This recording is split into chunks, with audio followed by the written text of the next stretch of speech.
નમસ્કાર વિદ્યાર્થી મિત્રો, જય શ્રી કૃષ્ણ. હું રોહિત પટેલ. ધોરણ 9ની મારી સંસ્થાની ડિજિટલ એજ્યુકેશન ચેનલમાં આપ સૌ વિદ્યાર્થી મિત્રોનું હાર્દિક સ્વાગત છે. તો આજે આપણે એક નવા પ્રકરણનો અભ્યાસ કરવા જઈ રહ્યા છીએ, જેનું નામ છે ચેપ્ટર નંબર 15 અન્ન સ્ત્રોતોમાં સુધારણા. છેલ્લું ચેપ્ટર છે આ ચોપડીનું 15મું ચેપ્ટર અન્ન સ્ત્રોતોમાં સુધારણા, જેનો તાસ છે પહેલો લેક્ચર. થોડાક જરૂરી મુદ્દાઓની જાણ કરીશ કે આપણા દેશની વસ્તી 1 બિલિયન એટલે કે 100 કરોડથી પણ વધારે છે. બીજી વાત, સારા પોષણયુક્ત જીવન નિર્વાહ માટે મિશ્ર ખેતી, આંતરપાક પદ્ધતિ અને સંગઠિત ખેતી કે વર્ધિત કૃષિ પ્રણાલીઓ અપનાવવી જોઈએ. ખેતીની પદ્ધતિઓ છે: સારું પોષણયુક્ત ખોરાક ઉત્પન્ન કરવા માટે, પાક ઉત્પન્ન કરવા માટે ખેતીની પદ્ધતિઓ છે મિશ્ર ખેતી પદ્ધતિ, આંતરપાક પદ્ધતિ, સંગઠિત ખેતી અથવા વર્ધિત કૃષિ પ્રણાલીઓ અપનાવવી જોઈએ. આવી પદ્ધતિઓ અપનાવવાથી કૃષિ ઉત્પાદનમાં વધારો થાય, ખેત ઉત્પાદન અથવા પાક ઉત્પાદનમાં વધારો કરી શકાય. આગળનો મુદ્દો જોઈએ વિદ્યાર્થી મિત્રો, પાક ઉત્પાદનમાં સુધારણા. મુદ્દાઓ ખાલી વાંચવાની જરૂર છે ધ્યાનથી. પાક ઉત્પાદનમાં સુધારણા. ઉર્જાની આવશ્યકતા માટે અનાજ જરૂરી છે, જેમ કે ઘઉં, ચોખા, બાજરી, મકાઈ અને જુવારમાંથી આપણને શું મળે છે? કાર્બોહાઈડ્રેટ એટલે કે કાર્બોદિત મળે છે. પરીક્ષામાં ટૂંકો પ્રશ્ન પૂછી શકાય 1 માર્કમાં. કઠોળ જેવા કે ચણા, વટાણા, અડદ, મગ, તુવેર, મસૂર, આવા કઠોળમાંથી આપણને શું મળે છે? પ્રોટીન મળે છે. કઠોળમાંથી પ્રોટીન મળે એટલું યાદ રાખવાનું. અનાજમાંથી કાર્બોહાઈડ્રેટ, કઠોળમાંથી પ્રોટીન. અને તેલીબિયા કે તેલવાળા બીજ જેવા કે સોયાબીન, મગફળી, તલ, એરંડા કે દિવેલા, રાઈ, અળસી અને સૂર્યમુખીમાંથી આવશ્યક તેલ પ્રાપ્ત થાય છે. તેલીબિયામાંથી આપણને તેલ પ્રાપ્ત થાય છે. શાકભાજી, મસાલા અને ફળોમાંથી આપણને વિટામિન અને ખનિજ ક્ષાર તો મળે જ છે.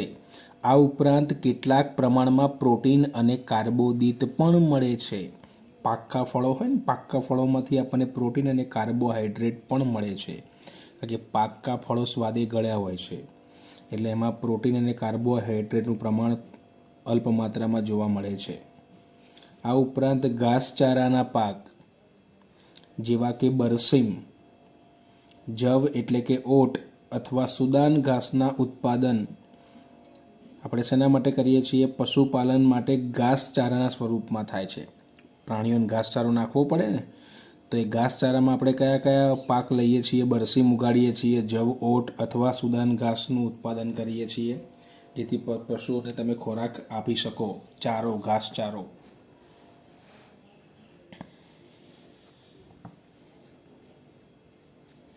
કેટલાક એવા પણ પાક છે કે જે આપણે વર્ષા ઋતુમાં ઉગાડીએ છીએ. ચોમાસા દરમિયાન જે પાક તૈયાર થાય એને આપણે શું કહીએ છીએ? ખરીફ પાક કહીએ છીએ.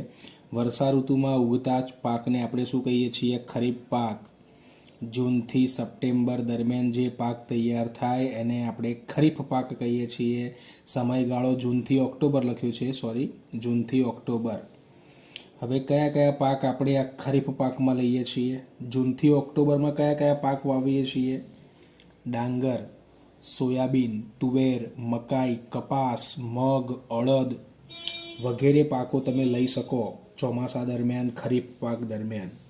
એટલે આ બધા પાક ખરીફ પાકના ઉદાહરણ કહી શકાય. પરીક્ષામાં ટૂંકા પ્રશ્નો પૂછાતા હોય છે. હવે બીજો પ્રકાર જોઈએ પાકનો, રવિ પાકની વાત કરીશું આપણે.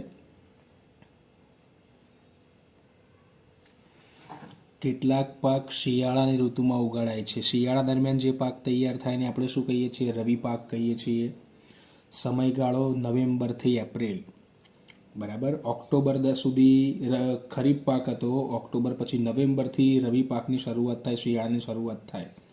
તો નવેમ્બરથી એપ્રિલ માસ દરમિયાન જે પાક તૈયાર થતો હોય એને આપણે રવિ પાક કહીએ છીએ, શિયાળુ પાક કહીએ છીએ. ઉદાહરણ કયા કયા આવે ભાઈ રવિ પાકમાં? ઘઉં, ચણા, વટાણા, રાઈ અને અળસી વગેરે આ બધા પાક રવિ પાક કહી શકાય, જે શિયાળા દરમિયાન આપણે લેતા હોઈએ છીએ. સમજ્યા વિદ્યાર્થી મિત્રો? આગળ જોઈએ. ભારતમાં 1906થી 2004 1960થી 6 નહીં આવે 60 આવશે. 1960થી 2004 સુધી ખેતીલાયક જમીનમાં 25% વધારો થયો છે. કેટલો વધારો થયો છે? 25%.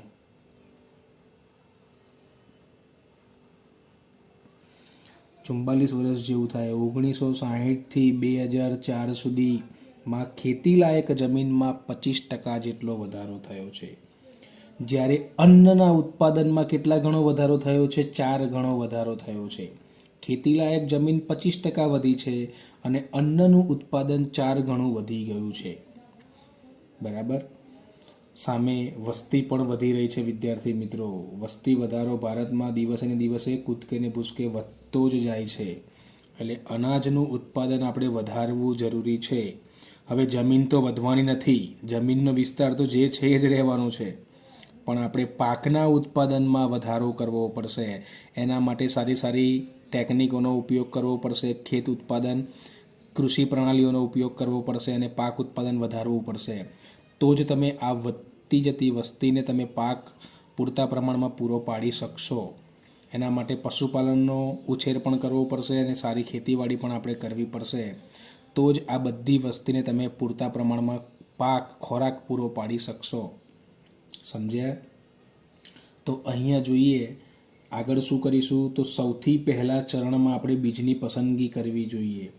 બીજા ચરણ એટલે સ્ટેપ. પહેલું સ્ટેપમાં બીજની પસંદગી કરવાની, બીજા સ્ટેપમાં પાકની યોગ્ય દેખરેખ રાખવાની જ્યારે પાક તૈયાર થતો હોય ત્યારે, અને ત્રીજા સ્ટેપમાં એટલે કે ત્રીજા ચરણમાં ખેતરોમાં ઉગેલા પાકની સુરક્ષા અને કાપણી કે લણણી કરેલ પાકને નુકસાન થવાથી બચાવવો પડશે. આ બધું કરવાથી તમે પાક ઉત્પાદનમાં વધારો કરી શકશો. આ 3 સ્ટેપ ખાસ યાદ રાખજો. આ ઉપરાંત બીજા કયા કયા પ્રયુક્તિઓ યોજવી જોઈએ? 3 પ્રયુક્તિઓ આપી છે. એમાં પહેલી પ્રયુક્તિ છે કે પાકની જાતિઓમાં સુધારણા કરવી. બીજું પાક ઉત્પાદનમાં પણ સુધારણા કરવાની. પહેલું પાકની જાતિમાં સુધારણા કરવાની, બીજું પાક ઉત્પાદનમાં સુધારણા કરવાની, અને ત્રીજું પાક સુરક્ષાનું પ્રબંધન કરવું, મેનેજમેન્ટ, સંચાલન કરવું. સમજ્યા વિદ્યાર્થી મિત્રો? આ બધા મુદ્દા ખાલી યાદ રાખજો. પરીક્ષામાં શક્યતા ઓછી છે આ બધા મુદ્દા પૂછાવાની, પરંતુ ધ્યાન આપીએ ખાસ કે પૂછાય તો આવડે આપણને. હવે જીએમસી પાક એટલે કે જનીનિક રૂપાંતરિત પાક, જીનેટિક મોડિફાઈડ ક્રોપ્સ, ગુજરાતીમાં કહેવાય જનીનિક રૂપાંતરિત પાક એટલે શું? તો અહીંયા આપણે એની વ્યાખ્યા આપેલ છે કે ઐચ્છિક લક્ષણોવાળા જનીનને, આપણે જેવી ઈચ્છા ધરાવતા હોઈએ એવા ઈચ્છિત લક્ષણોવાળા જનીનને ઉમેરવા, આના પરિણામ સ્વરૂપે જનીનિક રૂપાંતરિત પાક મળે છે આપણને. જીનેટિકલી મોડિફાઈડ ક્રોપ્સ, જીએમસી પાક. જનીનમાં રૂપાંતર કરવાનું, ઈચ્છિત લક્ષણોવાળું તમે જનીન મેળવી શકો છો અને પાકનું ઉત્પાદન પણ તમે વધારી શકો છો. માટે આપણે આવા પાકને શું કહીએ છીએ? જીએમસી પાક કહીએ છીએ. જનીનિક રૂપાંતરિત પાક. જનીનમાં રૂપાંતર કરવાનું, જનીનમાં બદલાવ લાવવાનો, ઈચ્છિત લક્ષણોવાળો બદલાવ લાવીશું અને પાકના ઉત્પાદનમાં એ પ્રમાણે વધારો કરીશું, બીજના લક્ષણોમાં ફેરફાર કરીશું, સારા લક્ષણો પ્રાપ્ત કરીશું. આગળ જોઈએ પાક ઉત્પાદન પ્રબંધન એટલે કે વ્યવસ્થાપન.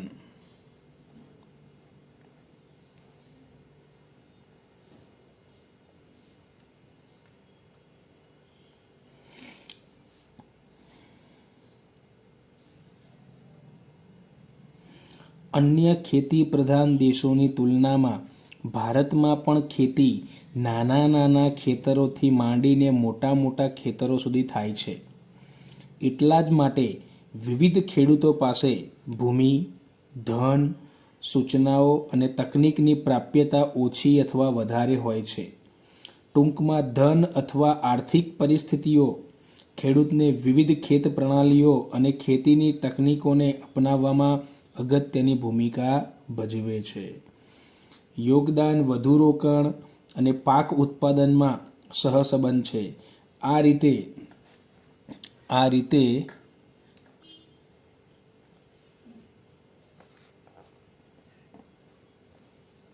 ખેડૂતની રોકાણ કરવાની ક્ષમતા પાકના તંત્ર અને ઉત્પાદન પ્રણાલીઓનું નિર્ધારણ કરે છે. એટલા માટે ઉત્પાદન પ્રણાલીઓ પણ વિવિધ સ્તરની હોઈ શકે છે. રોકાણ વગરનું ઉત્પાદન, ઓછા રોકાણવાળું ઉત્પાદન. જુઓ મિત્રો, અલગ અલગ પ્રકારની ખેતી કરી શકાય. રોકાણ વગરનું પણ તમે પાકનું ઉત્પાદન કરી શકો છો. ઓછા રોકાણવાળું પણ તમે પાકનું ઉત્પાદન કરી શકો છો. 2 થઈ. અને ત્રીજી, વધુ રોકાણવાળું ઉત્પાદન. આ પ્રણાલીઓ આમાં સમાવેલ છે. સમજ્યા વિદ્યાર્થી મિત્રો? આગળનો મુદ્દો જોઈએ, પોષક તત્વોનું પ્રબંધન. પાકની અંદર વિવિધ પોષક દ્રવ્યો હોવા જરૂરી છે, કેમ કે પાકને પણ પૂરતા પ્રમાણમાં પોષણ મળવું જરૂરી છે. તો કુલ કેટલા પોષક તત્વો છે? 16 પોષક તત્વો પાકની અંદર જોવા મળતા હોય છે. હવે આ કુલ 16 પોષક તત્વો વનસ્પતિ 3 જગ્યાએથી મેળવે છે: હવા, પાણી અને ભૂમિ. એક હવા, બીજું પાણી અને ત્રીજું ભૂમિ. આ 3 જગ્યાએથી વનસ્પતિ આ 16 પોષક તત્વો પ્રાપ્ત કરે છે. હવામાંથી કયો મેળવે છે? કાર્બન અને ઓક્સિજન. જ્યારે પાણીમાંથી એ હાઇડ્રોજન અને ઓક્સિજન મેળવે છે. વનસ્પતિ હવામાંથી કાર્બન અને ઓક્સિજન જેવા પોષક તત્વો મેળવે છે, જ્યારે પાણીમાંથી હાઇડ્રોજન અને ઓક્સિજન જેવા પણ પોષક તત્વો મેળવે છે. હવે આ વનસ્પતિઓ ભૂમિમાંથી કુલ 13 પોષક તત્વો પ્રાપ્ત કરે છે. પરીક્ષામાં ટૂંકો પ્રશ્ન પૂછાય છે કે વનસ્પતિ જમીનમાંથી એટલે કે ભૂમિમાંથી કુલ કેટલા પોષક તત્વો મેળવે છે? ભૂમિમાંથી પૂછાય તો 13 લખવાનું, અને કુલ કેટલા પોષક તત્વો જરૂરી છે તો 16 લખવાનું, ભૂલતા નહીં. તો અહીંયા ભૂમિની વાત કરીએ, ભૂમિમાં કુલ 13 પોષક તત્વો જરૂરી છે. હવે આ 13 પોષક તત્વોના 2 ભાગ પાડીશું. 6 પોષક તત્વો અને 7 પોષક તત્વો, 2 ભાગ પડે છે. જેમાં આ 6 પોષક તત્વો જે છે એ 6 પોષક તત્વોની વનસ્પતિને વધારે માત્રામાં જરૂર પડે છે. માટે આ 6 પોષક તત્વોને આપણે ગુરુ પોષક તત્વો કહીશું, અથવા બૃહદ પોષક તત્વ. સમજણ પડી ગઈ? તો કયા 6 પોષક તત્વો ગુરુ પોષક તત્વો તરીકે ઓળખાય છે? એક નાઇટ્રોજન, બીજું ફોસ્ફરસ, ત્રીજું પોટેશિયમ, ચોથું કેલ્શિયમ, પાંચમું મેગ્નેશિયમ અને છઠ્ઠું સલ્ફર. આ 6 પોષક તત્વો ગુરુ પોષક તત્વો કહેવાય. ખાસ મોઢે કરી લો, ખાસ તૈયાર કરી લો. આમાંથી MCQ પણ પૂછાતો હોય છે, ખાલી જગ્યા ખરા ખોટા પણ આમાંથી પૂછાતા હોય છે. એટલે આપણે 6 ગુરુ પોષક તત્વો મોઢે કરી દેવાના. લઘુ પોષક તત્વો મોઢે કરવાની જરૂર નથી. ગુરુ પોષક તત્વો મોઢે હોવા જરૂરી છે. એ 6 સિવાયનું બીજું કોઈ નામ આવે એ શેમાં લઈશું? આપણે લઘુ પોષક તત્વોમાં લઈ લઈશું. એટલે 6 નામ ખાસ યાદ રાખવા જરૂરી છે: nitrogen, phosphorus, potassium, calcium, magnesium અને સલ્ફર. આ 6 પોષક તત્વોની વનસ્પતિને વધારે માત્રામાં જરૂર પડે છે. માટે આપણે એને બૃહદ પોષક તત્વો અથવા ગુરુ પોષક તત્વો તરીકે ઓળખીશું. હવે આ બાજુ જોઈએ, બાકીના 7 બીજા પોષક તત્વો જેની વનસ્પતિને અલ્પ માત્રામાં જરૂર પડે છે, આવા પોષક તત્વોને આપણે શું કહીએ છીએ? લઘુ પોષક તત્વ કહીએ છીએ. તો કયા 7 તત્વો છે જેની અલ્પ માત્રામાં જરૂર પડે છે? Zinc, copper, iron, molybdenum, chlorine, manganese અને બોરોન. આ 7 તત્વો અલ્પ માત્રામાં જરૂરી છે. જરૂરી છે, ખાસ ધ્યાન રાખજો, પણ અલ્પ માત્રામાં હોય તો હોવા જોઈએ. માટે આપણે એને શું કહીએ છીએ? લઘુ પોષક તત્વ કહીએ છીએ. સમજ્યા વિદ્યાર્થી મિત્રો? તો અહીંયા કુલ જમીનમાંથી 13 પોષક તત્વોની આપણે ચર્ચા કરી. હવામાં 2 કાર્બન અને ઓક્સિજન, અને પાણીમાં પણ 2 છે, હાઇડ્રોજન અને ઓક્સિજન. અહીંયા ઓક્સિજન બંને જગ્યાએ જોવા મળે છે, હવામાં પણ જોવા મળે છે અને પાણીમાં પણ જોવા મળે છે. આમ કુલ 16 પોષક તત્વો વનસ્પતિના પોષણ માટે જરૂરી છે. એ વનસ્પતિનો ખોરાક કહેવાય. પોષક તત્વો એ વનસ્પતિનો ખોરાક છે. બરાબર, આવું જૂની બુકમાં પણ લખેલ છે. આગળ જોઈશું વિદ્યાર્થી મિત્રો પાકની જાતમાં સુધારણા.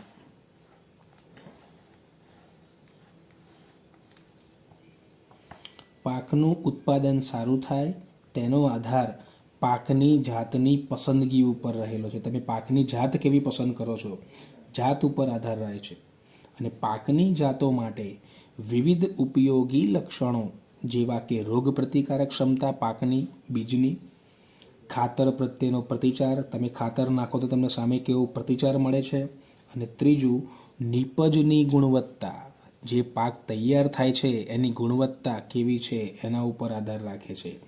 અને ઊંચા ઉત્પાદનના આધારે પસંદગી કરી પ્રજનન કરાવી શકાય છે. બરાબર, તો પાકની જાતમાં 100% સુધારો લાવી શકાય. સમજ્યા વિદ્યાર્થી મિત્રો? આ મુદ્દાઓ પરીક્ષા માટે અગત્યના નથી, છતાં પણ આપણે અહીંયા ચર્ચા કરીએ છીએ. આ લઘુ પોષક તત્વો, ગુરુ પોષક તત્વો એ પરીક્ષા માટે મોસ્ટ આઈએમપી. ખરીફ પાક, રવિ પાક એ મુદ્દાઓ પરીક્ષા માટે અગત્યના છે, ખાસ તૈયાર કરવાના. બરાબર, પાકની જાતોમાં ઐચ્છિક લક્ષણોને સંકલન દ્વારા, સંકલન એટલે સરવાળો, ઉમેરો કરવાનો, સંકલન દ્વારા ઉમેરી શકાય છે અને નવી નવી જાતિવાળા પાક તમે મેળવી શકો છો. ફરીથી પેલી વ્યાખ્યા, જનીનિક રૂપાંતરિત પાક કે ઐચ્છિક લક્ષણોવાળા જનીનને પાકમાં ઉમેરતા મળતા નવા પાકને આપણે શું કહીએ છીએ? જીએમસી, જીનેટિકલી મોડિફાઈડ ક્રોપ્સ, એટલે કે જનીનિક રૂપાંતરિત પાક. ફરીથી ઐચ્છિક લક્ષણોવાળા, આપણે જે લક્ષણો ઈચ્છતા હોઈએ એવા ઈચ્છિત લક્ષણોવાળા જનીનને પાકમાં ઉમેરતા મળતા નવા પાકને આપણે શું કહીએ છીએ? જનીનિક રૂપાંતરિત પાક કહીએ છીએ. બરાબર, એક સારો મુદ્દો છે. પાક ઉત્પાદનમાં તમે ઈચ્છિત લક્ષણો પ્રાપ્ત કરી શકો છો. જેવા લક્ષણો તમે ધારો એવા લક્ષણો તમે પાકમાં મેળવી શકો છો. બરાબર, તો આવા પાકને આપણે શું કહીએ છીએ? જનીનિક રૂપાંતરિત પાક, જીએમસી. સમજ્યા વિદ્યાર્થી મિત્રો? હવે આગળ જોઈશું, સિંચાઈની વાત થોડી કરીશું.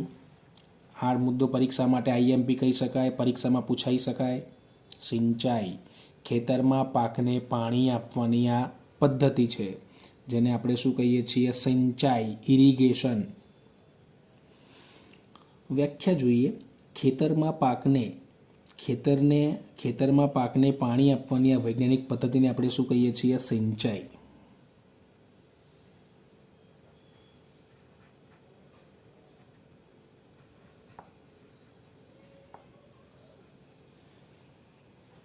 એમાં પહેલો પ્રકાર જોઈએ છીએ કૂવા દ્વારા સિંચાઈ. બરાબર, સિંચાઈની કોઈ પણ 2 પદ્ધતિઓ સમજાવો, આવો પ્રશ્ન પણ પરીક્ષામાં પૂછાય 2 માર્કમાં, 3 માર્કમાં. એટલે આપણે અમુક પદ્ધતિઓ ખાસ તૈયાર કરવાની છે. પહેલું જોઈએ કૂવા દ્વારા સિંચાઈ. હવે કૂવા 2 પ્રકારના હોય છે, ફૂવા નહીં હો, કૂવા. કૂવા 2 પ્રકારના હોય છે, એક ખોદેલા કૂવા અને બીજું નળ કૂવા, જેને આપણે ટ્યુબવેલ કહીએ છીએ, બોર કહીએ છીએ ને, એ ટ્યુબવેલ, નળ કૂવા. ખોદેલા કૂવા દ્વારા ભૂમિગત પાણીના સ્તરોમાં આવેલા પાણીને એકત્રિત કરવામાં આવે છે. બરાબર, ખોદેલા કૂવા દ્વારા ભૂમિગત પાણીના સ્તરોમાં આવેલા પાણીને એકત્રિત કરવામાં આવે છે. નળ કૂવામાં પાણી ઊંડા જળ સ્તરોમાંથી કાઢવામાં આવે છે અને આ કૂવાઓમાંથી સિંચાઈ માટે પાણીને પંપ દ્વારા બહાર કાઢવામાં આવે છે. મોટર અથવા પંપ દ્વારા બહાર કાઢીએ છીએ આપણે, બોરમાંથી પાણી બહાર આવે છે. તો આ હતી કૂવાઓની વાત. બરાબર, હવે નહેરોની વાત કરીશું.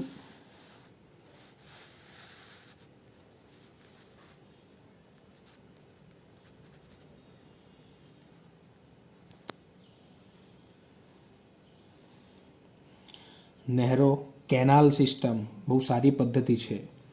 બરાબર, ખેતીમાં સફળતાપૂર્વક પ્રાપ્ત કરીએ છીએ આપણે નહેરો દ્વારા સિંચાઈ. એક સફળ પદ્ધતિ છે. આ સિંચાઈનું એક મોટું વિસ્તૃત અને વ્યાપક તંત્ર છે. આમાં પાણી એક કે વધારે જળાશયો અથવા નદીઓમાંથી આવતું હોય છે. એક કરતાં વધારે જળાશયો અથવા નદીઓમાંથી પાણી આવતું હોય છે નહેરો દ્વારા.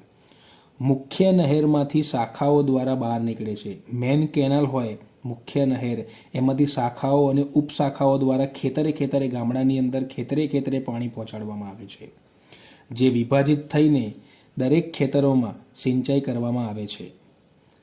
બરાબર, જેને સિંચાઈની ફેરબદલી પદ્ધતિ પણ કહેવામાં આવે છે. જૂની બુકમાં એક વાક્ય હતું અને એ પરીક્ષામાં ટૂંકા પ્રશ્નોમાં પૂછાતું હતું કે કઈ સિંચાઈ પદ્ધતિને ફેરબદલી પદ્ધતિ પણ કહી શકાય? તો જવાબમાં શું લખવાનું? નહેરો દ્વારા સિંચાઈ, કેનાલ સિસ્ટમ. સિંચાઈની ફેરબદલી પદ્ધતિ પણ કહી શકાય અને આ એક સિંચાઈની ઉત્તમ પદ્ધતિ પણ કહી શકાય, જેમાં મુખ્ય કેનાલમાંથી શાખાઓ અને ઉપશાખાઓ દ્વારા દરેક ખેતરોમાં તમે પાણી પહોંચાડી શકો છો. બરાબર, જ્યાં વરસાદ ઓછો પડતો હોય એ વિસ્તારોમાં પણ તમે શાખાઓ અને ઉપશાખાઓ દ્વારા દરેક ખેતરમાં તમે પાણી પહોંચાડી શકો છો. માટે આ પદ્ધતિ ઉત્તમ કહી શકાય. આગળ ત્રીજી એક સરસ પદ્ધતિ છે RLS પદ્ધતિ, નદીના પાણીને ઉચકવાની પદ્ધતિ તંત્ર, જેને RLS કહેવાય, river lift system. River lift system RLS. તો જોઈએ તો રિવર લિફ્ટ સિસ્ટમની વાત કરીએ કે જે વિસ્તારોમાં જળાશયોમાંથી ઓછું પાણી મળવાના કારણે નહેરોના વહેણા અનિયમિત થાય છે અથવા અપૂરતા હોય છે.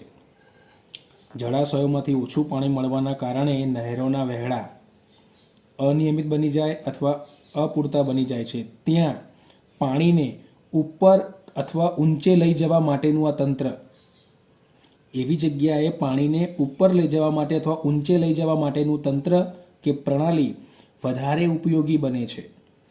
નદીઓના કિનારે આવેલા ખેતરોમાં સિંચાઈ કરવા માટે નદીઓમાંથી સીધું જ પાણી મેળવવામાં આવે છે.